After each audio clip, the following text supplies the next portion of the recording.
왜 체프먼 씨 같은 분은 마음대로 쓸 수 있는 돈이 그토록 많은데도 왜 거지와 다름이 없이 살았던 걸까? 내가 마음대로 쓸 수 있는 돈이 그렇게 많으면서 왜 거지와 다를 바가 없이 살았을까? 되게 중요한 화두입니다. 그죠? 생각해 봐야 돼요.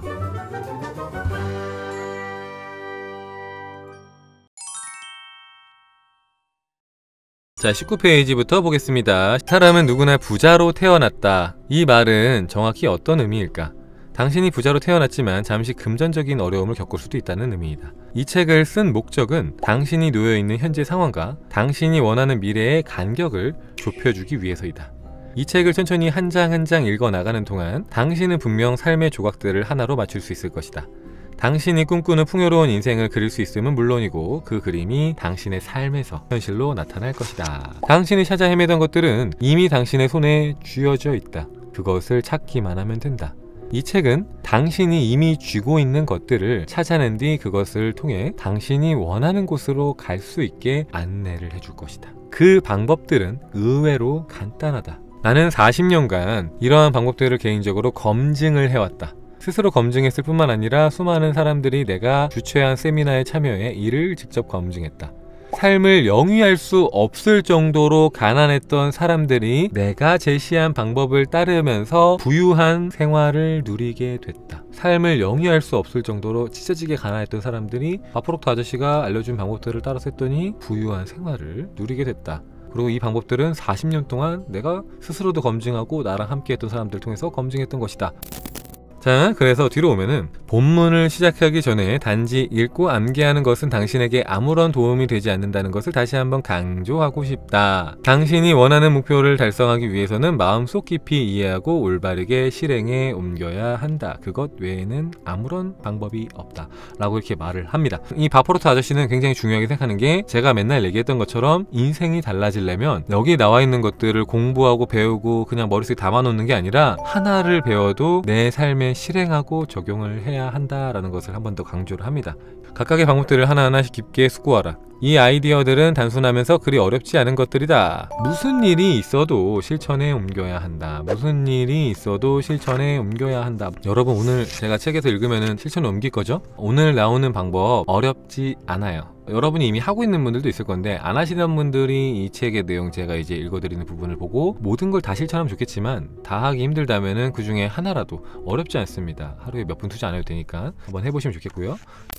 그 다음에 부분은 프록터 갤러거 인스티튜트의 CEO이자 공동 창업자인 샌디 갤러거가 한 말 중에서 일부를 좀 읽어볼게요. 앞으로 어떤 인생이 펼쳐질지 상상하기 시작할 때 당신의 결정 대부분이 직관에 반하는 것처럼 보일 수도 있음을 명심해라. 이는 지금껏 살아오던 삶과 자기 자신에 대한 다른 관점에서 생각하기 시작할 때 빈번히 벌어지는 일이다. 뭐라고요? 내가 전과 다르게 살기 시작했을 때 이게 맞나? 이게 맞아? 나 잘하고 있는 거야? 라는 생각이 드는 순간이 앞으로 많이 올 수 있다는 겁니다. 자, 워싱턴 DC에 세워진 한국전 참전용사 기념비에는 굵은 글씨로 이렇게 새겨져 있다. 자유는 공짜가 아니다. 당연히 공짜가 아니고 말고 당신이 삶에 대해서 다르게 생각하려고 결심을 했다면 그 대가가 크리라는 점을 이해하자. 쉽게 얻을 수 없지만 보상은 놀라울 만큼 클 것이다. 자, 여러분들이 삶에 대해서 다르게 생각하고 돈에 대해서 다르게 생각하고 다르게 행동하고 다르게 말하고 이런 것들이 물론 그게 대가입니다. 그게 근데 쉽진 않을 거라는 거예요. 내가 평상시에 했던 반응과 다르게 반응을 하고 다르게 생각하고 이게 쉽지 않겠지만 근데 그 쉽지 않은 걸 하면은 보상은 놀라우리만큼 클 것이다. 여러분들이 다르게 생각할 때 혼란스러움이 올 수 있다라는 것을 알려주는 거예요. 근데 사실 저는 옛날부터 말씀을 드렸잖아요. 변화의 시기에는 혼란스러움이 올 수 있다. 그거를 누군가는 명예현상이라고 말하기도 하고요. 그죠? 그냥 혼란스러움이라고 말할 수도 있고요. 과도기에 오는 혼란스러움이다. 좋은 것과 나쁜 것, 이전의 생각과 기존의 생각이 충돌하면서 생기는 불협화음이라고 봐도 되고요. 그런 일들이 생길 수가 있는데 그거는 변화에 있어서 필수적인 과정이다 라는 거죠. 변화가 갑자기 너무 자연스럽게 마음에 스며들기는 쉽지가 않으니까 기존에 내가 오랫동안 갖고 있었던 관념을 넘어설 때 당연히 저항도 올라오고 불편한 마음도 올라오고 그건 아닌 것 같은데 라는 의심도 올라올 거잖아요. 그래서 그게 넘어갈 때 힘들 수 있고 혼란스러울 수 있다. 그래서 혼란스러울 때 내가 뭘 잘못해서 혼란스러운 게 아니라 잘하고 있고 크게 성장하려고 하고 크게 변하려고 할 때 그렇게 혼란스러울 수 있다는 것을 알아둬라 라는 거예요. 자, 그래서 뒤로 넘어와서 41페이지 보면은, 자, 돈에 관해서 알아야 할 원칙은, 돈은 사용을 해야만 가치가 있다는 사실이다. 돈은 사용을 해야만 가치가 있다. 공감하시는 분들도 있을 거고 뭔 소리야 싶은 분들도 있을 건데 계속 볼게요. 자, 순환하지 않는 돈은 다락방에 쳐 박아둔 헌 신문지나 빈 맥주 깡통만큼이나 쓸모가 없다. 순환하지 않는 돈은 가치가 없다. 빈 깡통만도 가치가 없다. 이 원칙이 지닌 진리를 이해하고 싶다면 다음의 이야기를 곰곰이 생각해보자. 이게 이해가 안 되시면 다음의 이야기를 잘 보세요. 자, 우리 집 선반에는 내가 강연을 마친 후 선물로 받은 은으로 된 맥주잔이 하나 놓여있다. 나는 집에 갈 때마다 주머니에 있는 잔돈을 모두 털어서 맥주잔 안에 넣는다. 그리고 잔이 거의 다 차면은 그 돈을 내 아이들이나 2명의 조카 한 가운데 1명에게 준다.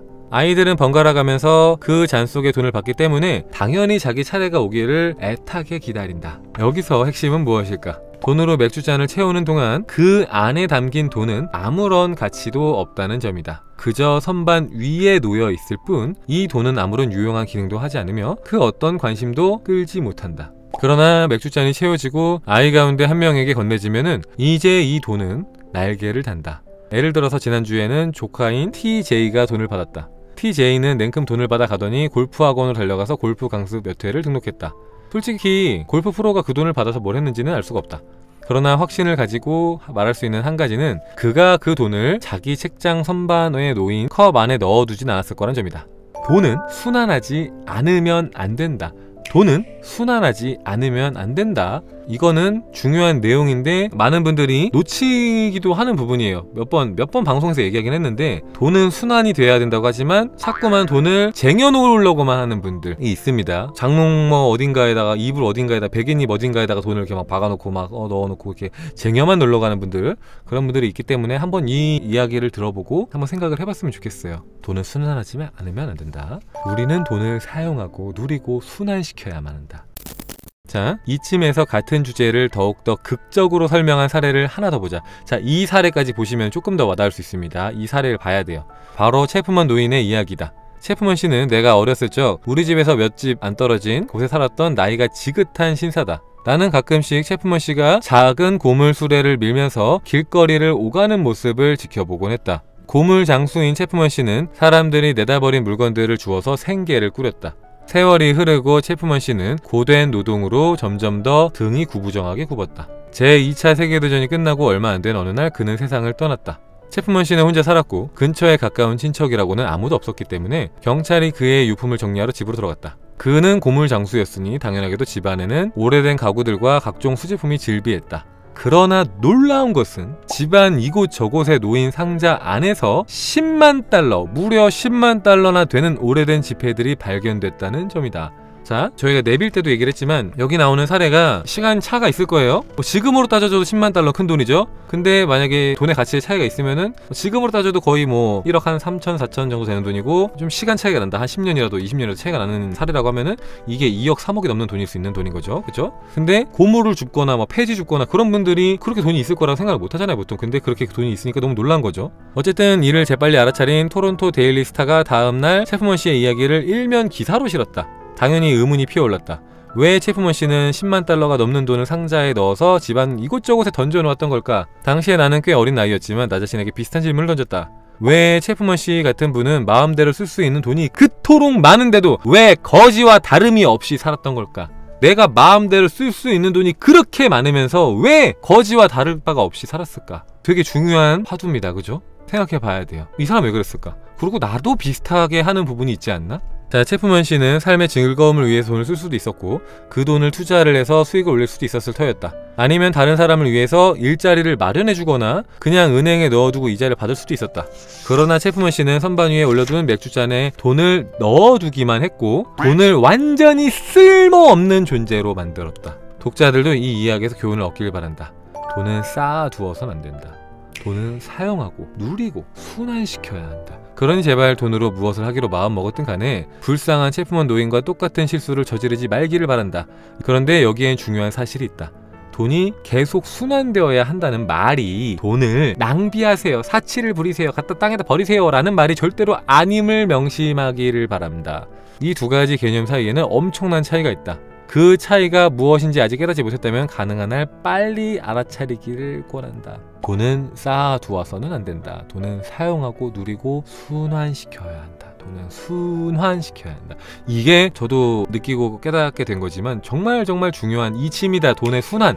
돈을 순환시키는 게 정말로 중요하다. 쌓아두기만 하면은 죽을 때까지 나는 거지처럼 가난하게 살다가 아무것도 누리지 못하고 가는 거예요. 아니 이게 뭐 내가 이거 갖고 뭐 내가 뭐 사치품을 사겠다 이런 마음이 아니라고 해도 누군가를 도울 수도 있는 거고 누군가한테 이롭게 쓸 수도 있는 건데 결국에 갈 때까지 쓰지 않고 간 거잖아요. 아무런 의미 없이. 근데 그 순환이라는 게 낭비라가 아니라 말 그대로 순환시키는 것이다.